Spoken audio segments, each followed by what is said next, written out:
clue what's coming for summer camp. It's going to be big. It's going to be off the chain. Big. It's going to be huge. So you want a chain? You want anything else? Off the chain. All right. Great. Well, as you give it up for my guy, Drew, as he's stepping off the stage. Give it up for Donnovan as he comes up to share. Hello. Yeah. Some of you know me, most of you don't. I was in this youth group back before we invented bronze tools, but Adam asked me if I wanted to speak, and I said, about what? And he said, well, we're going to do a series on dating, and I said, great. I only ever dated my wife, so that's excellent. But I promise what I have, what we're teaching is universal.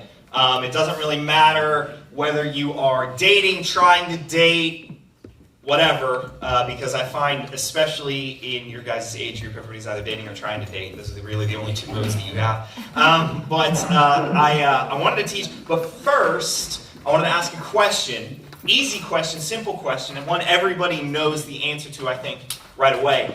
Have you had a song stuck in your head this week? Yeah, you've had a song stuck in your head this week. Cohen, what's the song stuck in your head this week? I was trying to think of this, but so many. And you know what? It might have been this. The wrong person asked. Trevor, what was the song you had stuck in your head this week? Honestly, it was Good, Good Father. Good Father. What a dork. No, I'm just kidding. I have a lot of songs stuck in my head this week. I'm kind of like Cohen.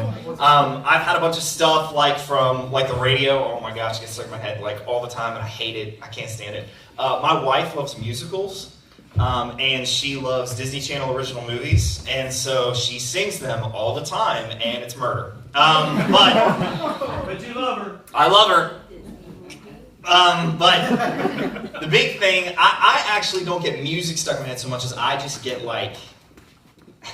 I get food stuck in my head a lot. I have to drive around from my job. I drive from house to house and talk to people and help people. And part of what I do is every day, starting around 11, I start thinking to myself, Taco Bell sounds good about now. Or Wendy's sounds good about now. And I don't have time at all to stop and eat lunch. Don't have time at all.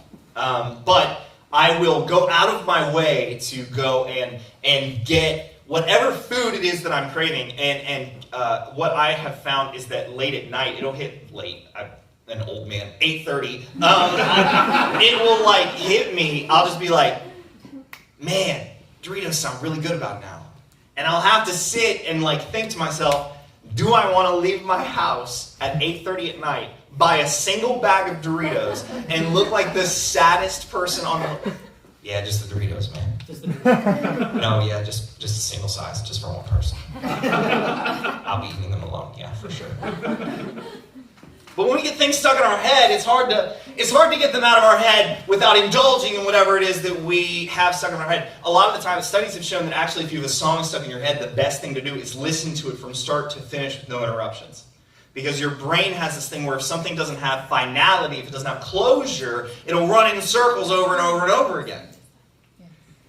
Another thing that can get stuck in our head that's maybe a little more harmful is a person. I know that you've had this person. We're talking in this series, Save the Date. I mean, we're trying to make it so that your guys' dating lives are the best that they can be. And when you get a person stuck in your head, that can be less than helpful, I think would be the way to say it. Actively harmful would be the way maybe to more couch it.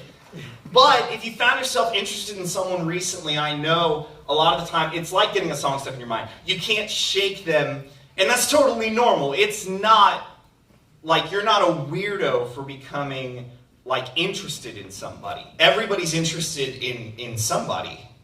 It only becomes a problem when the person, or more the idea of having a person, becomes kind of an obsession.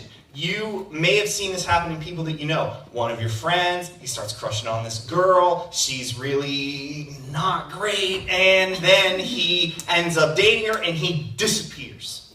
He's evidence of the afterlife because my man is a ghost. He is gone.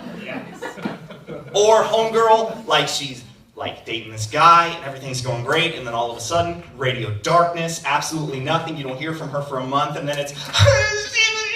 I can't believe you did that to me. I feel so stupid. Like, it's just like clockwork. How was that again, Donnovan? Listen, it's being recorded. So, but it's a fine line to walk, because when you like somebody, when you're interested in somebody, they run through your brain. You're thinking about them. And so, how do we know when this becomes an obsession? When you have somebody in your life and they're all you think about, or when you have somebody in your life, they're the only person you spend time with, or when you have somebody in your life and they're all you talk about, or when you don't have somebody in your life, and that's all you think about, and that's all you talk about, that's when it's an obsession. I know, oh man, reminiscing. I had a friend in high school who, he started dating this girl, and he did this thing that drives me crazy. And this is the adults do this a lot, and you'll find this out as you get older. It's like maybe the most annoying thing of all time. He was dating this girl named Brooke, and whenever he would talk about, like, we'd be like, oh man, are you down to hang out this Saturday? He'd be like, Brooke and I, it became one word. Brooke and I, we're gonna go see a movie or whatever. It's like, oh, okay. What are you doing Sunday? Brooke and I, we're gonna go to church and then we're gonna get lunch.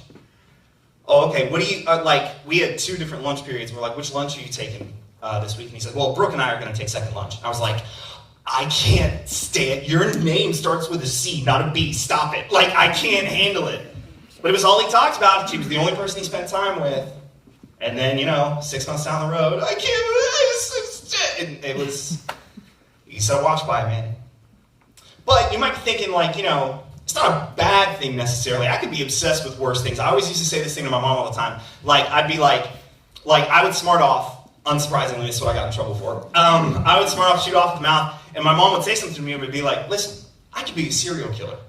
You've really made out here. I'm pretty functional, by and large. I'm not a stalker. I don't steal cars. I'm, honestly, A+ to me is really what I'm saying.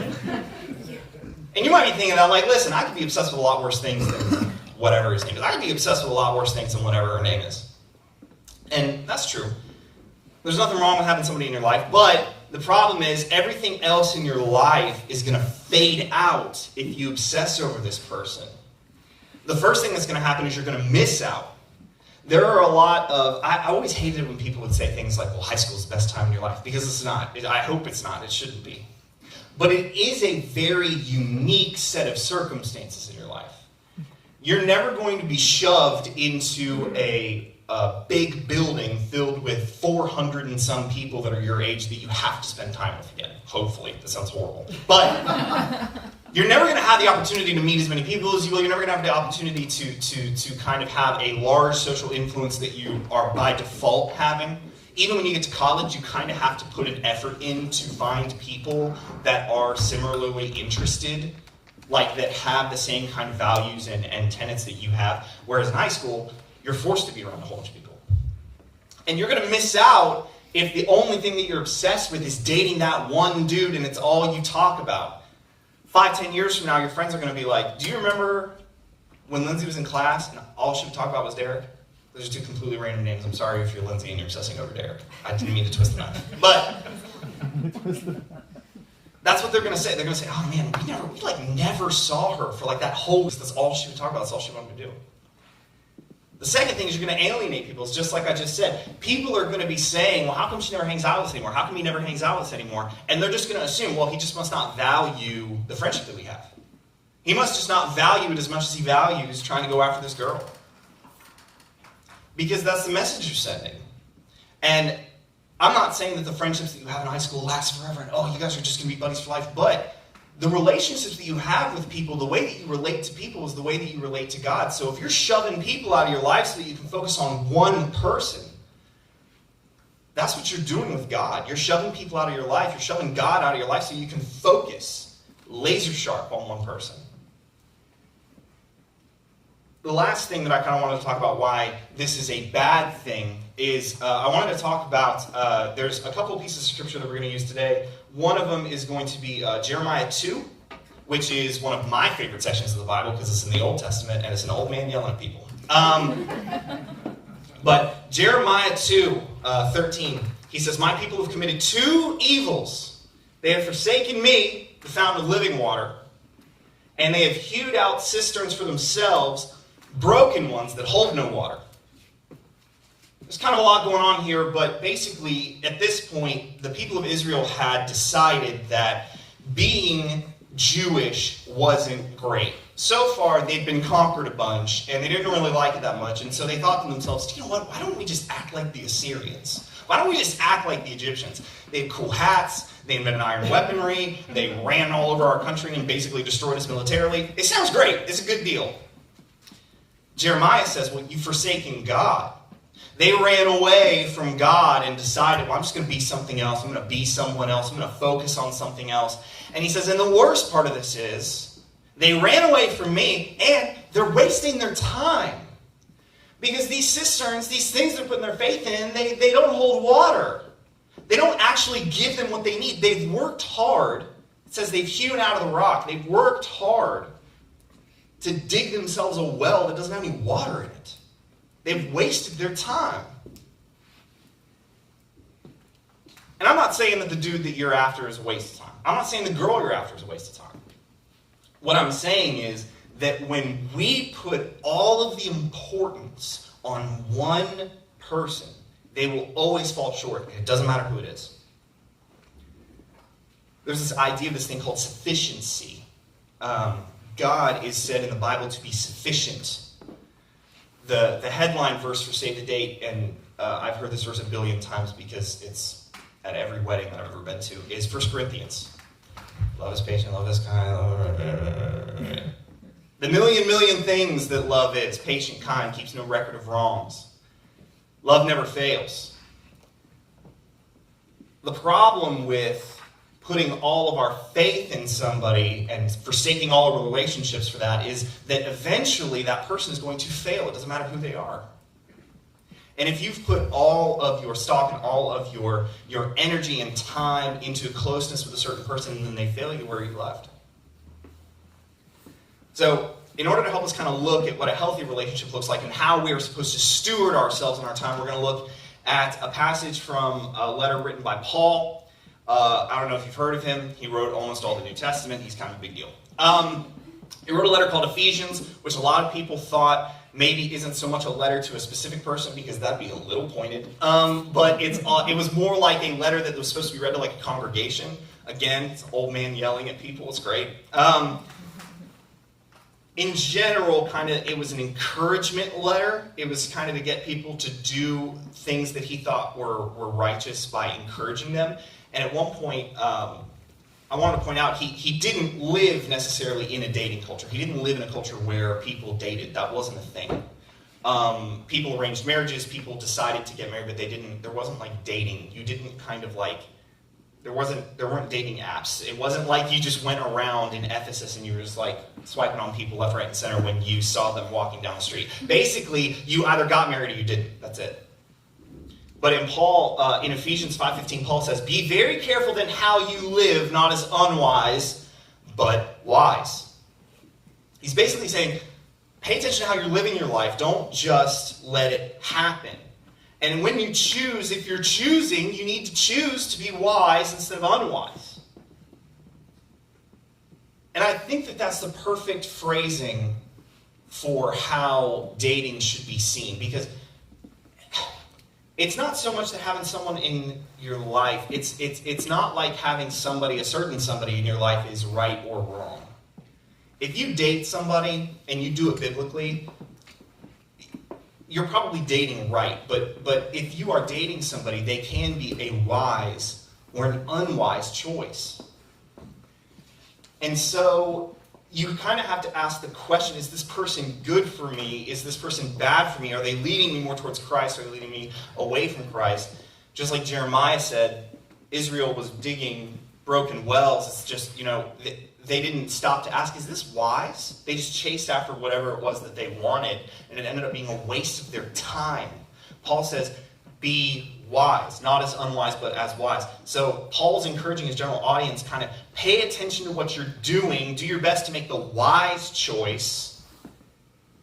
But, for the sake of today's conversation, the questions that we need to ask ourselves, I say we, I'm married, the questions you need to ask yourselves when you're dating, the answer to the question, is it wise for me to date? Always no. At what point does a healthy interest in someone or wanting to date somebody kind of become an obsession, and where am I on that spectrum?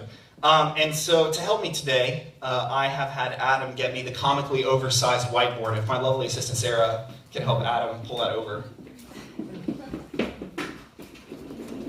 Very good. Oh, Today we're going to play a game of... Yeah, give her a hand, give her a hand!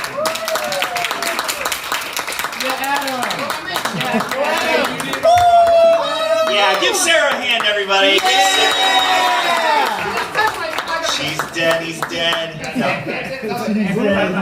So on one hand, I have interested, and on the other hand, I have obsessed. Here's how it breaks down. Interested. Following somebody on Instagram. Insta. I don't have very good handwriting. Shush. Interested. Asking somebody out. Asking out. I type everything. Get off my back. Obsessed. In the bushes. Liking every post they've ever posted on Instagram. I'm just going to write. Yeah, that's too far, man. Stalking. Obsessed. Going out of your way to see them in between classes because you know they take a certain hallway because they have this class, and the only way between those two is this one hallway. I just kind of go out of my way. It's like an extra corner too. It's no big deal. Just like to see them and say like, oh hey, what's up, and act like it's totally casual. It's no big deal. Obsessed for sure. I'm gonna lump that in under stalking. What's something that's interested? What's something that's interested? Ivy, what's interested? Homegirl looks over at Clayton like he's gonna be like, what's interested? Are you calling someone else? Put you on the spot. Cohen, what's interested? Taking them on a date. Taking on a date. I thought that was grouped under How asking crazy. out. That's I was gonna say that. Well, if they say no, then what are you gonna do? Well, then you can go to the. And then you can go to the following. What's obsessed? What's obsessed? What's something that's unhealthy? What's obsessed? Calling them all the time. Calling them all the time. Calling all the time. Making a shrine. You know what? Cohen, you bring up a good point. I'm just going to put shrine. I'll put shrines. Shrines in general. Not great. Shrines. Yeah, why? This isn't. Listen! Explain yourself. I have big handwriting and it's bad. Get off my back. Gosh, I type this all out. What's something that's interested, I think, would be, you know, calling. Sometimes would be a good way to say it, but sometimes in the person that's obsessed, just know every 20 minutes or so. It'll be like checking up on them. Can be, depends on when you're doing it. If it's at 3 in the morning, probably creepy, but stalking them after school, knowing exactly where they park every day, it's no big deal. Obsessed. Interested, walking them to their car, if they're okay with that, and you're also walking with them and talking with them so they know you're there, because if you're just following them, you're not walking them anywhere, you're walking behind them, you're following them. Lions walk gazelles to their car that way. That's not how we do it, okay? But as you can see, there's interested and then there's obsessed, and one can kind of look like the other, but they're very different things. Like, if somebody, just pretend, like, I think a real practical, like, the easiest example is the social media one. Like, if somebody told you, it's like, oh, I was just flipping through their Instagram, it's no big deal. You'd be like, oh, yeah, whatever. No big deal. But if they continue to replay their Snapchat story over and over again because I just want to see your face. No, we're done. No, stop. Please, stop. There's a spectrum, and the spectrum's dangerous because when you have a spectrum, you bleed. And a lot of the time what you're going to end up is you're going to kind of start here, and you're going to kind of move this way, and you're going to end up in the middle, and somebody's going to maybe say like, hey, you've been talking a lot about a girl that's not dating you. That's kind of weird. Like, you're talking a lot, and you're gonna be like, I'm just really interested in her, trying to show her attention and be kind to her. It's like, oh, okay. And then you're going to kind of go this way, and next thing you know, we're going to find out that you've been collecting all of the cups that she's thrown in the trash. Oh, gosh.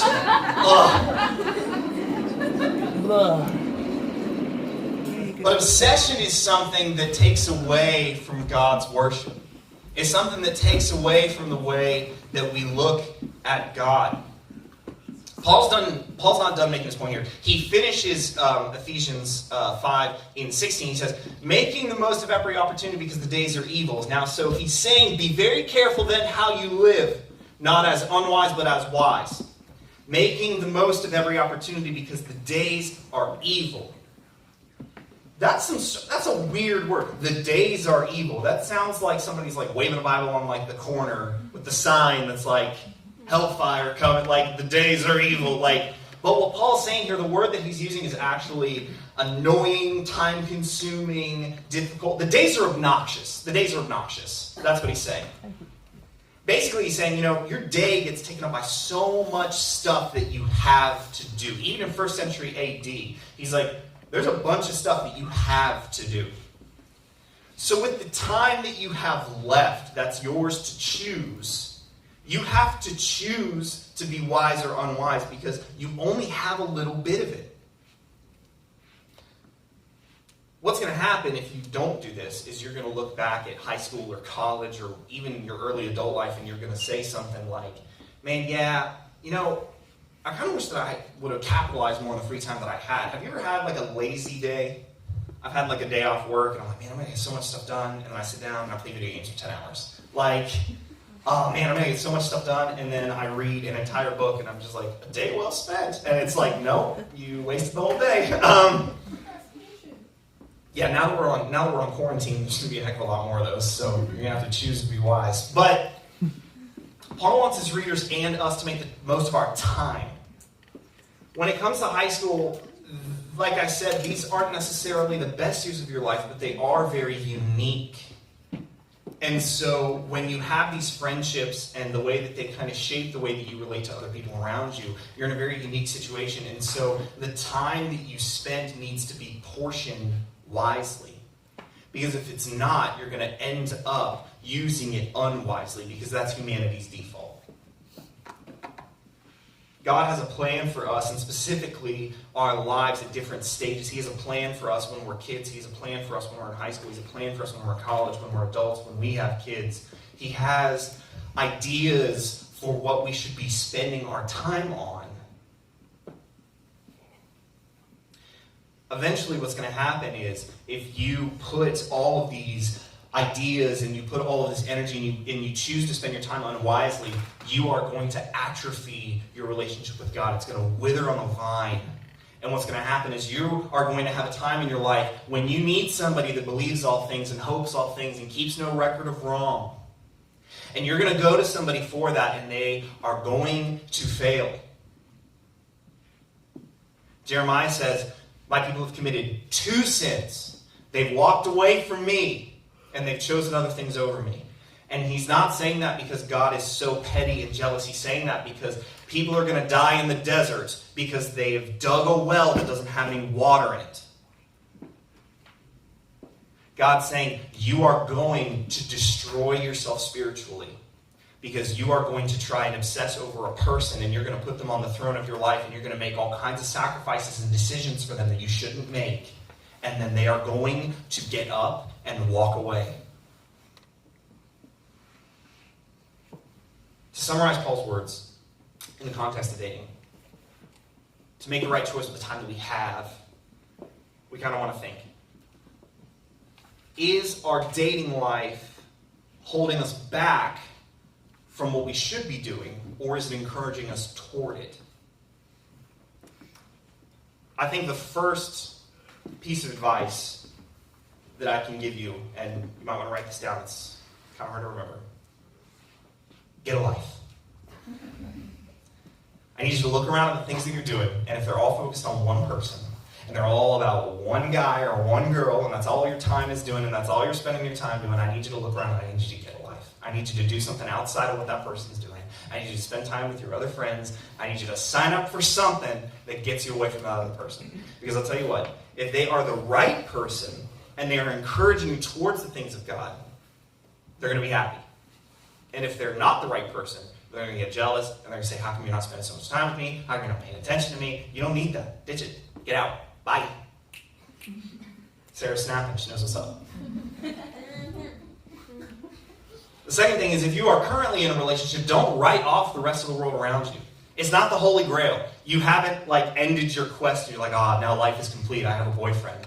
I'm done. I will retire into the green. No, you're done. Don't act like the rest of the world doesn't exist just because you have a boyfriend or just because you have a girlfriend. You need to do things outside of the interest that they have.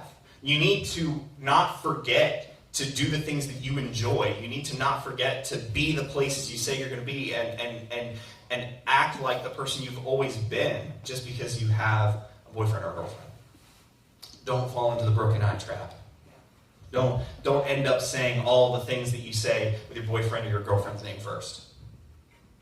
Third thing is, if you aren't dating anyone, stop obsessing over the idea of dating someone. There is not a person that can fill the hole that is in your heart. Right.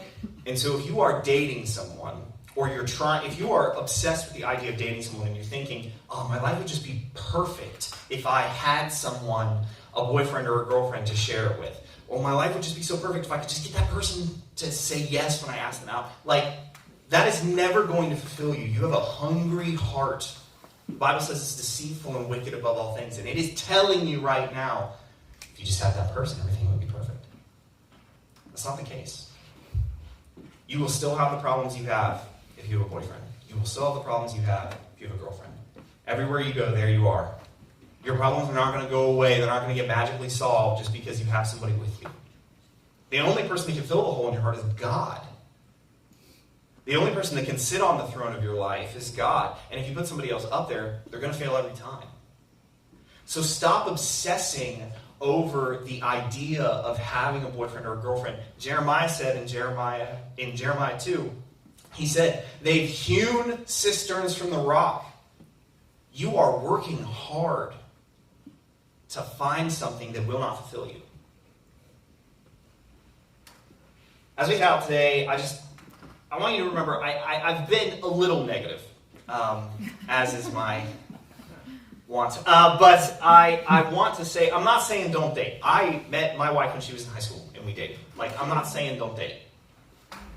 Dating's a good thing. I'm saying don't miss out on the rest of your life because you're dating. Don't obsess over someone because you're dating. Don't just cut away everything else because you're dating. Because if you cut everything else away, you're going to be left with one person, and they're going to fail you sometimes. That's just the way that life is. That's just the way people are. They can't fill the spot that God is meant to fill. Don't make someone your everything. Now, if you feel like that's you, then you can talk to any of us. You can say something to any of us, because we would love to pull you out of that absolute bog. But it can feel like that's what it is, though. It can feel like it's just a step at a time. It's so hard to pull yourself out of that. But God is meant to rest in the spot in your heart. And so anything else is going to feel like a slog. Anything else is going to feel like work. But when you finally get to the point where God is the person that is fulfilling your needs, you are not going to waste your time. Let's pray. Dear God, we thank you for this day. We thank you for the opportunity to gather here together. God, we pray that as we leave this place, we would look at what it means to trust in you. We would look at what it means to have the only thing we're obsessed over be you. God, that we would examine ourselves honestly, and we would look and see if we are falling into the common traps of a lackluster, mediocre dating life. God, that we would stay away from the poison that can be obsessive affection. Mostly, God, we pray and we thank you